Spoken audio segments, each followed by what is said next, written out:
पिंपरी चिंचवड शहरातील पत्रकार प्रसाद गजानन गोसावी यांचं रविवारी निधन झालं। त्यांच्यावर उपचार सुरू असताना त्यांनी रविवारी अखेरचा श्वास घेतला। मृत्यूनंतर प्रसाद गोसावी यांचं अवयवदान करण्यात आलंय। प्रसाद गोसावी हे अवयवदान करणारे पहिले पत्रकार ठरले आहेत। मृत्यूनंतर काही तासातच त्यांच्या हृदयाचं एका लष्करी जवानाच्या शरीरामध्ये यशस्वी प्रत्यारोपण झालं। हृदयासोबतच 2 फुफ्फुसं, यकृत, किडनी आणि 2 डोळे या अवयवांचंही दान करण्यात आलं। त्यामुळे 5 रुग्णांना नवीन जीवन मिळालंय। मागच बोलला होता सहज असं की मरणानंतर आपण अवयवदान करावेत।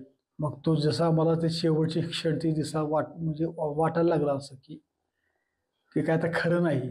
तरच मला ते आठवलं प्रसादचं की अवयवदान करणं गरजेचं आहे। मग त्याच वेळेस मग मी त्याची इच्छासाठी म्हणून अवयवदान करण्याचा निर्णय घेतला।